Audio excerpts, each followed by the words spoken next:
Hey guys, welcome into the Cover 3 College Football Podcast. I'm Bud Elliott, and you see those sirens in your feed. You know exactly what that means. I hope I did that justice. Chip Patterson, a little solo episode here for me tonight as we are live on the Cover 3 YouTube channel, shortly to be posted to your podcast feed. And Wisconsin has parted ways with Paul Chryst, which was news that if you had told me at the end of the year, I would not have been shocked. If you told me they were going to do so after just 5 games into the 2022 season, yeah, I am a little bit surprised about this one. So let's just go into this. First, we'll break down what he did at Wisconsin, why they fired him or parted ways, depending on how you want to look at this. And they have not officially released a statement yet, to my knowledge. So we'll see how they word it. It's still up in the air. Why they did it now, which I think is very intriguing. Who some candidates might be for the job. And also a little discussion maybe of how good this job actually is. And maybe we'll take some listener questions live from the YouTube chat when we are done. But Paul Chryst this year, head coach of Wisconsin. This is his, I believe, 8th season. He had 7 full there, 2015 to 2022. Guys, he had a 720 win percentage at Wisconsin. He took Wisconsin to a Rose Bowl. They played for 3 Big Ten titles. Not counting the COVID year, which I think you probably shouldn't. I mean, Wisconsin lost multiple games that year just because they had a ton of guys out with COVID. Paul Chryst won 10, 11, 13, 8, 10, and 9 games in his tenure there. Now, he was 2-3 to start the year. I'll give you that. And I will also give you that they were not as good COVID year, last year, and then this year as they had been prior. So if you want to tell me that things were not moving in the right direction, I'll probably buy that. Okay. And everybody has their own prerogative. If you got the money to hire, you got the money to fire. Wisconsin sees itself as a big time program, apparently. And they are making some big time moves here to pull the plug on Paul Chryst when they did.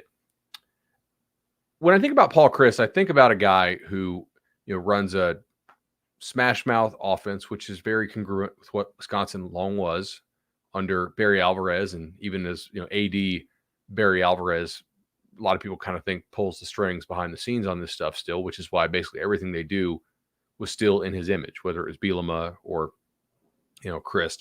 The Gary Anderson stuff didn't last very long. If you guys recall that very short tenure there at Wisconsin. Now, recently, they did try to modernize the offense, and I use that term because modernize, just score points, find ways to score points. But they were trying to throw the football more. They did land Graham Mertz, who was the highest-rated Wisconsin quarterback recruit in a long time, and they tried to build an offense around him somewhat and develop him, and ultimately, it did not work very well. They brought in the new offensive coordinator. They tried to woo Caleb Williams in the offseason. That didn't really work. So yesterday, I thought it was telling that they had such a poor rushing performance against a Brett Bielema Illinois team, which is a quality football team, but not a great team. And Wisconsin was shut down at home with its run game for the second time in a couple weeks. If you recall, Washington State also did a number on this Wisconsin offense in Madison. So the OC hire didn't work. The attempt to sort of modernize the offense didn't work. They sort of lost their identity a little bit offensively because they're no longer, they can say they're smash mouth, but they're not actually effective at smashing people in the mouth. And they had an absolute ton of injuries on offense, which I do think is a bit of a mitigating factor. Every week I look at their injury report. They're missing receivers. They're missing important tight ends, multiple important tight ends. They're missing tackles, right? So I think some games they were without both their starting tackles. That matters. That should be taken into account. But ultimately, Wisconsin, in making this move, is telling you they did not think that he was the long-term answer. Now, I want to see how they word this because, there's a lot of different things going on here. Why did they do this now? Okay, the why they did it is clearly because they don't think Paul Chryst is going to be the guy long-term. And, I mean, he lasted almost 8 seasons. So that is pretty long-term in today's college football coaching lifespans. But in terms of the long-term going forward, they didn't see Paul Chryst as the guy who could be there 4 or 5 years down the line. And who knows, right? Maybe Paul Chryst didn't see himself as that either. Paul Chryst's dad was a coach who passed away at age 54 as I believe a high school coach or small college coach. I don't think he was actually at like FBS, but that's neither here nor there. And it reminded me a little bit of what Bob Stoops talked about, right? So his dad passed away on the sideline, and Stoops had said like he never saw himself as a college football lifer and grinder and didn't want to be coaching into his 70s. And now Bob Stoops is hawking tequila and looks like, if you follow him on social media, like he's having a hell of a time.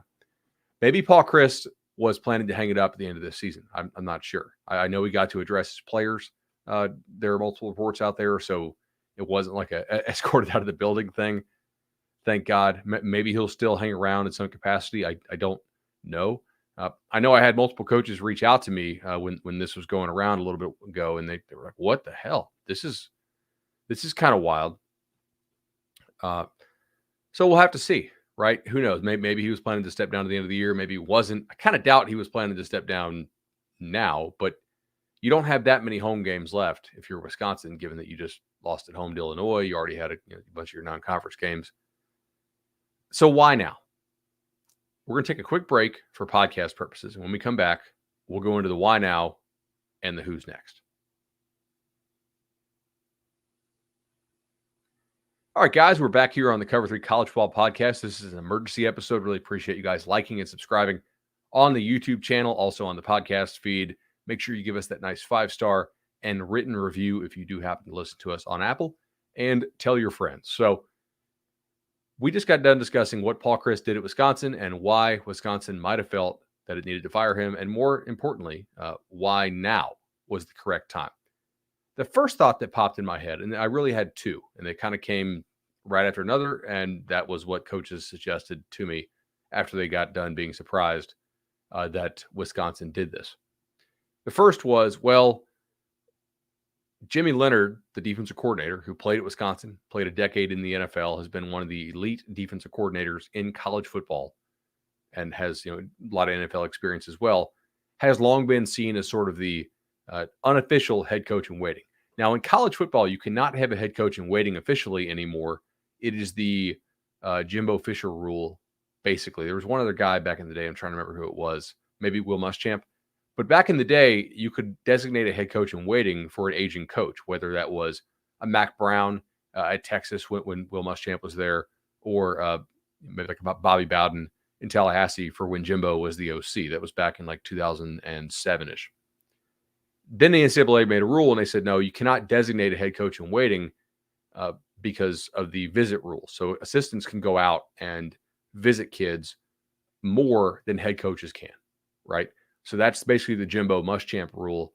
If you designate a coach as a head coach in waiting now, that coach has to play in terms of off-campus visits by the head coach rules, not the assistant coach rules. And those are much more restrictive.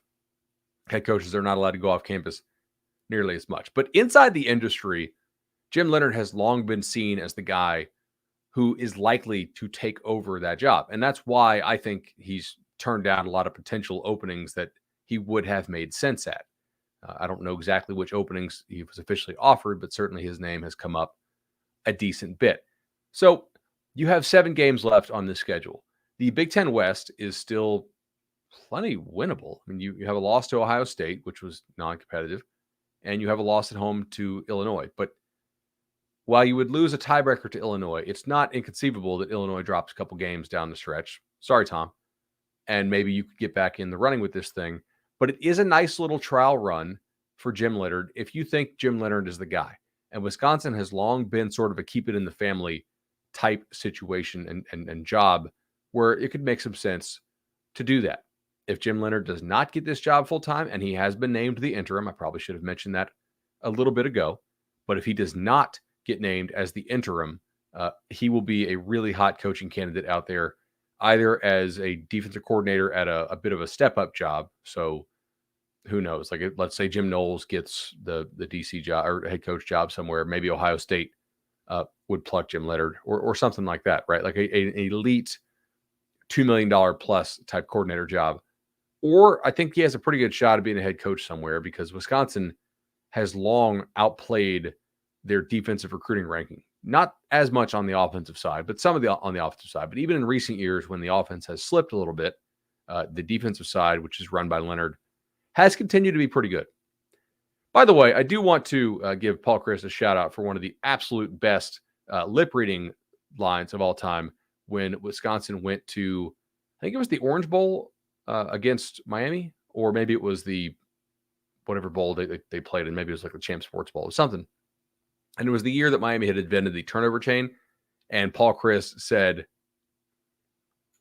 so if you're on YouTube, you can read my lips on that. So maybe Jim Leonard is the guy. They are going to give him the trial run here. He'll have 7 games to do it. We'll see what this program looks like under his stewardship. I kind of think this is silly. Granted, I mean, why not give him a bit of a tryout? But if he's going to be the guy, you should already know internally. You should have 5 years now or 6 years, however long he's been there, maybe longer, to evaluate what he has done. And if you don't have your answer already, maybe it suggests he's not the guy.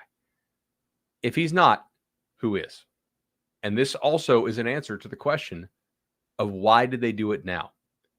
If it's not Jim Leonard, there's a guy who made his coaching career in Wisconsin, right?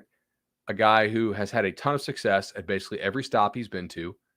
A dude who, not that he's anti-recruiting, but is very much more evaluation and development focused, which I think at Wisconsin you have to be because you're not going to get a million elite recruits to come to Madison. And that's Lance Leipold at Kansas. Now, he was the head coach at Wisconsin Whitewater for a long time. He is a Wisconsin guy. Now, yes, he was a GA and had a brief coaching stint at Nebraska, but the vast majority of his coaching career has been in the state of Wisconsin. He knows that state. He won multiple national titles at that level. And so far, he has done a tremendous job at Kansas.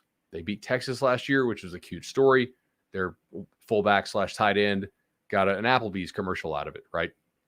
But this year, Kansas looks legitimately good. Like they are a top half football team in college football. I don't know that they're really one of the best 25, but still, it's Kansas we're talking about. As somebody who makes power ratings, it's notable that Kansas is not in the bottom 30-ish of the sport for the first time in a real long time. He just wins everywhere he goes. Kansas does all the little things right, it appears. They're well coached. They develop well. They scout well.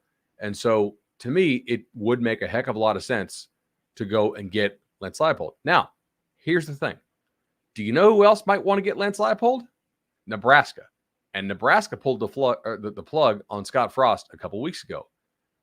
Maybe that was because it was a toxic culture there after a while, possibly. Maybe it was to get in sort of advanced, not negotiations with Lance, but maybe feelers to his people. Is he interested in leveling up job-wise? Is he interested in the Nebraska job? If so, what kind of money is this going to take? Maybe this is Wisconsin saying, hey, we're not going to kind of dance around behind Paul Chryst's back. We're just going to do this up front. Paul Chryst is out. Jim Leonard, you're in consideration, obviously. And Lance Leipold, you're obviously in consideration as well. So we'll see. That has been floated to me by a couple coaches as well. And as one said, it's a good year to be Lance Leipold because they have all these potential openings in the sport. So I don't know. That's my 2 guesses as far as coach names right off the bat. I don't think Brett Bielema would go back to Wisconsin. I saw that suggestion in the chat, and we'll take some more questions coming up from y'all for sure. I appreciate you guys tuning in here on the Sunday night, and we will try to get this mostly done before Sunday Night Football actually starts. So finally, I want to discuss this a little bit. How good is this Wisconsin job actually? Okay, so if you think about this, and I have a couple notes prepped on this, but I want to work through this and just kind of talk through this with y'all. I took some heat on Cover 3 from my co-host, but also from the chat and from the reviews for saying that Nebraska was a much better job than people realized because of their willingness to spend, and specifically now spend in the era of NIL. Nebraska is fully committed to winning. Is Wisconsin committed to winning NIL-wise on that same level? I think that's going to be a really important question as we go forward in college football. We just saw that Ole Miss had that big-time NIL event this weekend after they had really struggled to get NIL going there in Oxford. I think it is going to be a question that a lot of coaching candidates ask in the future. And it won't be, hey, how nice are your facilities? It'll be, what is our budget for players? And I know I'm not supposed to say this kind of stuff yet because it's not legal, but if you're thinking 4 or 5 years down the road, which you probably need to be if you're hiring a coach, right? You don't want to hire one for just a year or two. How much money is available to buy players, to acquire players? That is a really important question. Will that matter to Lance if he's the guy? Will it matter to Jim Leonard? Who knows? But I don't know that Wisconsin has the same level of recruiting commitment, if you will, that some of these other programs are probably going to have. And I think it's going to be really interesting to watch because if you recall, when Brett Bielema left Wisconsin for Arkansas, what was the line that was given by the people who knew him on his way out? Hey, Wisconsin didn't spend like Arkansas spent. He wanted more resources. He wasn't getting it there. Who knows exactly how true that is, but I don't think he's wrong that other schools do spend more than Wisconsin. Wisconsin has always done a really nice job with culture, with consistency, but I don't know that they necessarily spend the same level of NIL, right? And I think this is really important, not only going forward for the NIL era, but also because you're bringing in USC, you are bringing in UCLA. Do you know what's going to happen eventually? Divisions are going to go bye-bye. And if you take divisions away from the Big Ten, some schools really benefit and some schools lose. Do you know who benefits? Maryland, Michigan State, somewhat, Rutgers, Indiana. Do you know who loses? Everybody in the Big Ten West. Because there will not be that many years where you dodge Ohio State, Michigan, Penn State consistently. Right now, if you're Wisconsin and you're doing your thing, you are getting like 6 divisional games each year that are just, I'm not saying they're a cakewalk, but if you are right, you're the best team in that division. You're winning those games consistently because everybody's playing the same style or trying to, and you play it better than they all do, or at least have up until really this year. Maybe somewhat last year, you could argue they didn't, which is, hey, maybe that's why Wisconsin decided to make the move.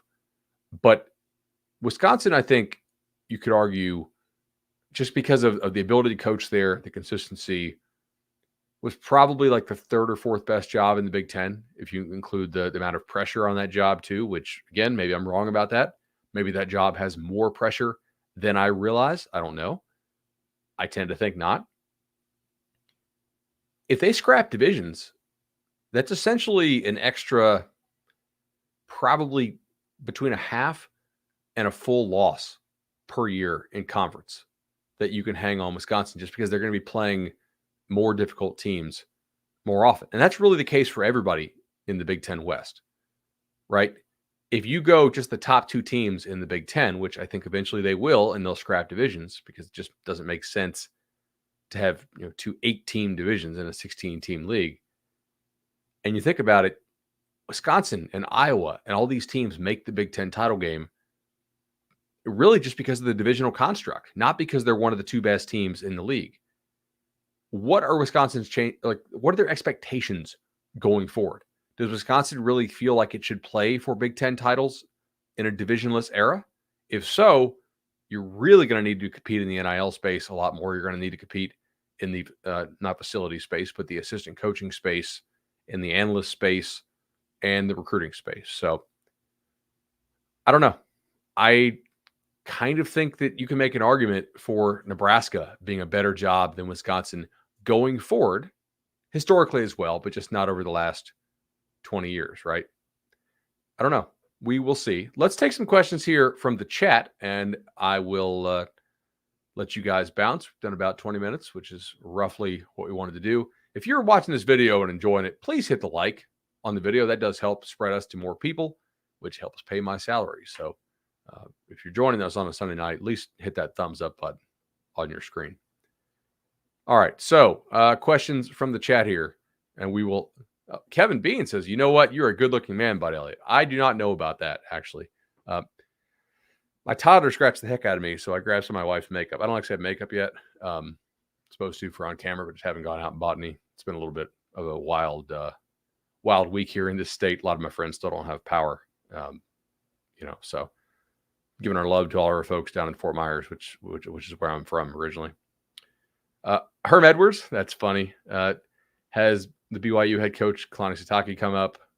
I don't think so. Are there any other names? Like, am I missing some names here? Right. That I should be talking about, because to me, Leonard and Lance were the two who popped up immediately. And I could tell you just from the limited number of coaches I texted with tonight, those are the names that are being considered as well. Actually, if I can check some of these on air.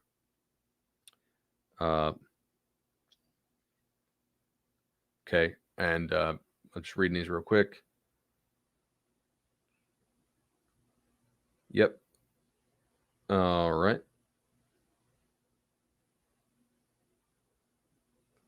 Cool. Yeah, I think I don't know if Paul Chryst is going to hang around here, right? And we will see about the Wisconsin NIL thing. Some people apparently think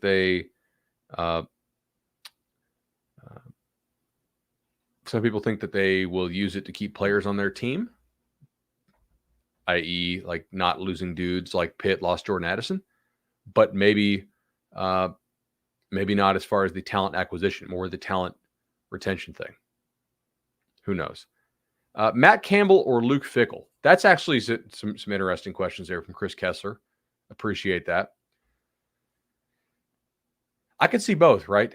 Cincinnati got a nice road win, double digits again at Tulsa. They seem to have not dropped off a ton from last year. Matt Campbell at Iowa State has done a tremendous job. They did lose this weekend to Lance's Kansas team, but ultimately it's Iowa State. Matt Campbell is basically responsible for all of the best Iowa State seasons in the last 100 years. I could see both those guys. If Fickell is as fickle with his job search as people seem to think he is, then maybe that wouldn't work quite so well. But who knows? A lot of people think in the media, at least the Big Ten media, think he would leave like for Ohio State, and that's it. All right.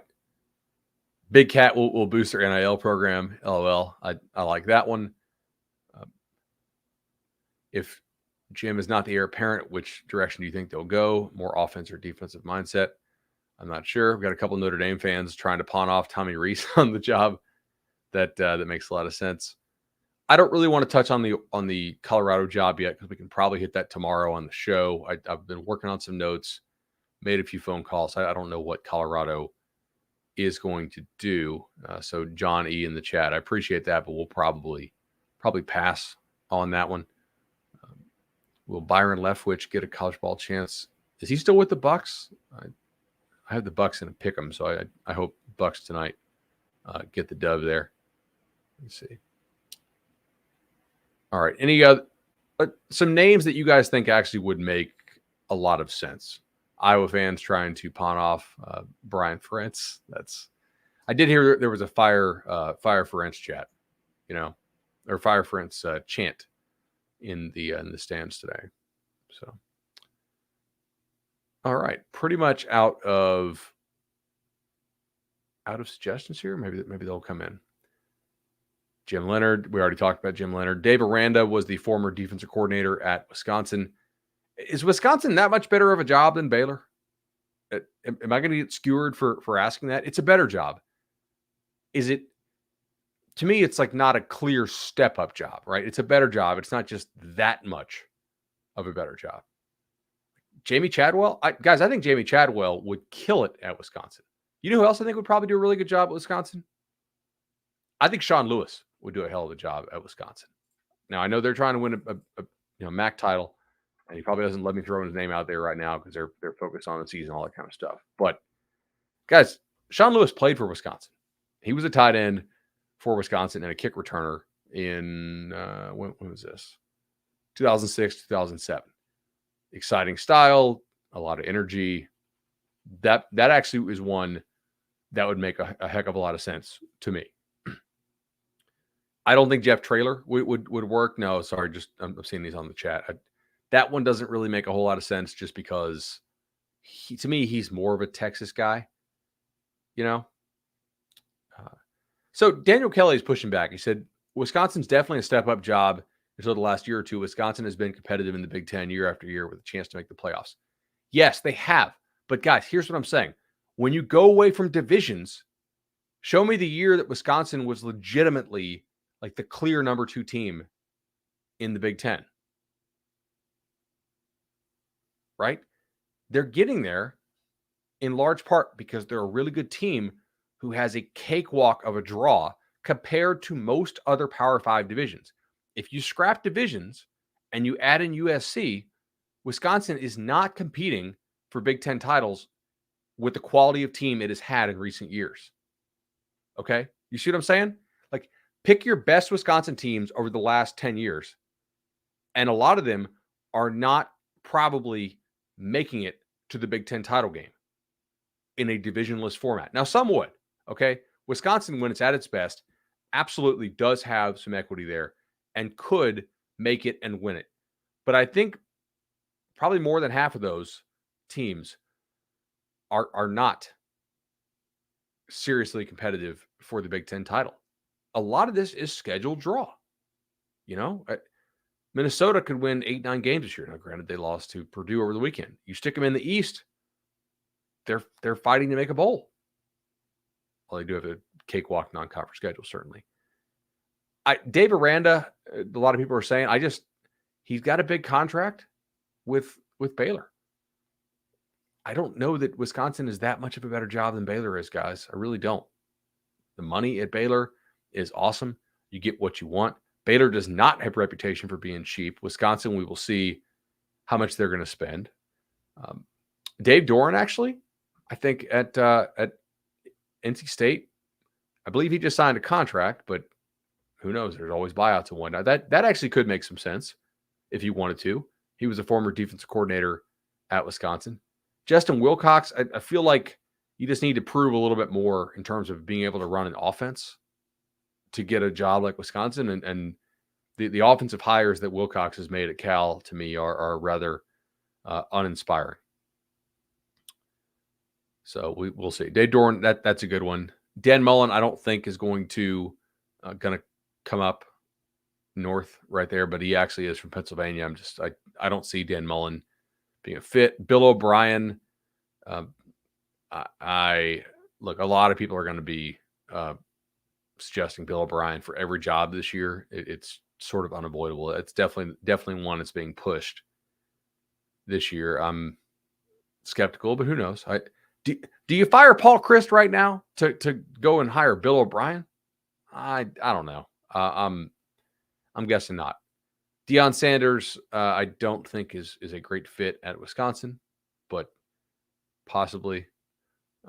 Right hand led says only Bill O'Brien's agent is pushing that. Tulane head coach Willie Fritz, I think, is one of those ones where, again, I think it would make a lot of sense. I think he's a really good coach. Is that somebody that you are actually going to pink slip Paul Chryst in the middle of the season to go hire?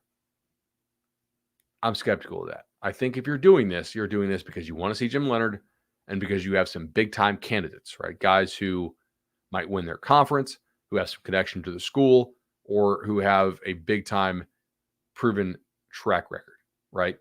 Lance Leipold, Sean Lewis, Dave Doran, those type of guys, I think make some sense. Like, yeah. Actually, that's an interesting one. If If Wisconsin does raid Kansas, could Kansas raid Tulane? I don't know. All right, RIP with Nebraska coaching search. Who knows, guys? We are at 30 minutes here. I did not expect to do 30 minutes. How many likes are we doing so far on this video? Yep. All right, probably should mute that. Amateur hour moved by me there. Apologies. How many likes do we have on the video right now? 202. That's 202 ain't getting done, but I actually do have to roll. So 30 minutes. I'm going to shoot this to producer Coca, and we will see y'all later. What time tomorrow? 11 a.m. Eastern. What time Wednesday? 11 a.m. Eastern. I don't know if we're doing a Tuesday show this week. We might be. I actually have Tuesdays off. So we'll see.